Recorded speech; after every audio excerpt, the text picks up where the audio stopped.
আসসালামু আলাইকুম। এটিএন বাংলা সংবাদে সবাইকে স্বাগত জানাচ্ছি। আমি বর্ষা ইসলাম। যে স্বপ্ন নিয়ে ২৪-এর গণ অভ্যুত্থানে ছাত্র জনতা জীবন দিয়েছে তা এখনো পূরণ হয়নি বলে অভিযোগ করেছেন শহীদ পরিবারের স্বজনরা।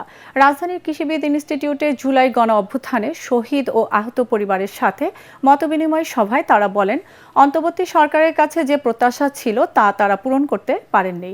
আগামী সরকার যেন অন্তর্বর্তী সরকারের মতো বেইমানি না করে সভায় প্রধান অতিথি হিসেবে যোগ দিয়েছেন বিএনপির চেয়ারম্যান তারেক রহমান। স্বজনহারাদের দাবি, যাদের রক্তের বিনিময়ে দেশ ও ফ্যাসিবাদ মুক্ত হয়েছে সে রক্তের ঋণ শোধ করতে হবে।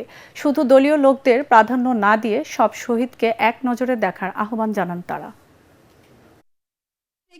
আমার একটাই চাওয়া, আমাদের সকল শহীদের যেন হত্যার বিচারটা অন্তত পক্ষে আগামী যে নির্বাচন হবে, আগামী নির্বাচনে যেই আসুক তারা যেন করে, তারা যেন আমাদের সাথে ইন্টারিম সরকারের মতো বেইমানি না করে। ভোট দিয়ে জনাব তারেক রহমানকে প্রাইম মিনিস্টার করে আমাদের বিচার সুনিশ্চিত করতে হবে।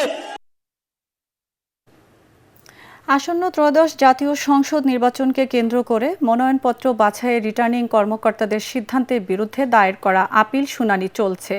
একই সঙ্গে দ্বৈত নাগরিকত্ব থাকা প্রার্থীরা জাতীয় নির্বাচনে অংশ নিতে পারবে কিনা সে বিষয়ে গুরুত্বপূর্ণ সিদ্ধান্ত জানাবে নির্বাচন কমিশন।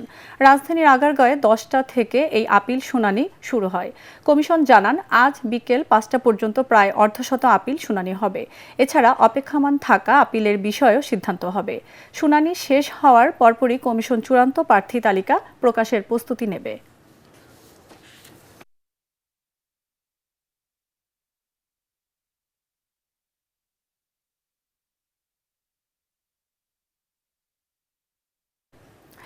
দর্শক, নির্বাচন কমিশনের সামনে আছেন আমাদের সহকর্মী মুশফিকুর রহমান। আমরা এখন সরাসরি চলে যাচ্ছি তার কাছে। মুশফিক, কমিশনের সামনে ছাত্র দলের অবস্থান কর্মসূচি থেকে কি দাবি জানানো হচ্ছে?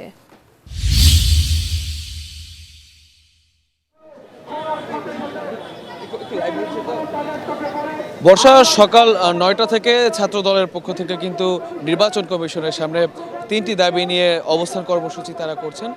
প্রথমটি আসলে পোস্টাল ব্যালট নিয়ে তারা কিন্তু আপত্তি জানাচ্ছেন। তারা বলছেন যে পোস্টাল ব্যালটের এমন একটা জায়গায়, মাঝামাঝি জায়গায় আসলে বিএনপির যে প্রতীক ধানের শীষ, বাংলাদেশ জাতীয়তাবাদী দলের যে প্রতীক ধানের শীষ, সেই ধানের শীষের প্রতীকটা এমন জায়গায় দেওয়া হয়েছে যেটা আসলে মানুষের দৃষ্টিগোচর হবে না ওইরকমভাবে, এবং সেটার কারণে আসলে এই মার্কাটা আসলে বা দল নির্বাচনে ক্ষতিগ্রস্ত হওয়ার একটা সম্ভাবনা রয়েছে, এমনটা তারা বলছেন। এবং তারা আরও বলছেন, তাদের আরও কয়েকটি দাবি আছে। তারা বলছেন যে প্রভাবশালী একটি দল বা একটি বিশেষ দলকে আসলে নির্বাচন কমিশন তারা বিশেষ সুযোগ সুবিধা দিয়ে আসছে, এবং যেটার ফলে আসলে নির্বাচন আসলে ফ্রি ফেয়ার হবে বা লেভেল প্লেয়িং ফিল্ড সেটা নিশ্চিত হবে, সেটা নিয়ে তারা আসলে শঙ্কিত। তারা বলছেন যে আসলে নির্বাচন কমিশনের যেভাবে নিরপেক্ষতা বা নিরপেক্ষ ভূমিকা পালন করবার কথা রয়েছিল সেটা আসলে তারা করছে না। এছাড়া তারা বলছেন যে তাদের আরেকটা যে দাবি, যে সরকারের প্রজ্ঞাপনের পর সরকার প্রজ্ঞাপন জারি করেছিল জাতীয় নির্বাচনের আগে আসলে কোনো ছাত্র সংসদ নির্বাচন বা অন্যান্য নির্বাচন অনুষ্ঠিত না হওয়ার ব্যাপারে, তারপরেও নির্বাচন কমিশন আসলে শাহজালাল বিজ্ঞান ও প্রযুক্তি যে বিশ্ববিদ্যালয় সেটার ছাত্র সংসদ নির্বাচনের যে প্রজ্ঞাপন জারি করেছে সেটার বিষয়ে কিন্তু তারা ঘোরতর আপত্তি জানিয়েছেন। এবং তারা বলছেন যে নির্বাচন কমিশনের যে কার্যকলাপ, ইদানিং সময়ে নির্বাচন কমিশন যে ধরনের কার্যকলাপ করছেন সেটা আসলে প্রশ্নবিদ্ধ, এবং নির্বাচনের এত কাছাকাছি সময়ে এসে নির্বাচন কমিশনের এরকম আচরণ সেটা আসলে তারা মেনে নিতে পারছে না। তারা আরও বলছেন যে নির্বাচনের বেশ আগে থেকে তারা কিন্তু বারবার সরব হয়ে আসছিলেন দলের পক্ষ থেকে যে আসলে নির্বাচন ফ্রি ফেয়ার করার জন্য, লেভেল প্লেয়িং ফিল্ড নিশ্চিত করার জন্য আসলে কোনো দলকে আসলে বিশেষ সুবিধা যাতে তারা না দেয়, তারা বলছেন যে সেটা কিন্তু আসলে একটি বিশেষ দলকে দেওয়া হয়েছে। এর ফলে তাদের আজকের এই অবস্থান কর্মসূচি, এবং সেই কর্মসূচি তাদের যে দায় দাবিগুলো আছে 3টা দায় দাবি, সেটার ব্যাপারে নির্বাচন কমিশন যতক্ষণ পর্যন্ত আসলে সরব না হবে বা ক্লিয়ার কোনো স্টেটমেন্ট না দিবেন ততক্ষণ পর্যন্ত কিন্তু তাদের এই আন্দোলন চলবে বলে তারা আমাদেরকে জানিয়েছেন। বর্ষা, এই ছিল এখনকার। ধন্যবাদ মুশফিক আপনাকে। জুলাই আন্দোলনের সময় রাজধানীর মোহাম্মদপুরের ঘটনায় ঢাকা দক্ষিণ সিটি কর্পোরেশনের সাবেক মেয়র ব্যারিস্টার শেখ ফজলে নূর তাপস, আওয়ামী লীগের প্রেসিডিয়াম সদস্য জাহাঙ্গীর কবির নানক সহ ২৮ জনের বিরুদ্ধে আন্তর্জাতিক অপরাধ ট্রাইব্যুনালে আনুষ্ঠানিক অভিযোগ দাখিল করা হয়েছে। প্রসিকিউটর গাজী এম.এইচ. তামিম জানান, অভিযুক্ত ২৮ জনের বিরুদ্ধে মোহাম্মদপুরের মামলায় ফরমাল চার্জ দাখিল করা হয়েছে।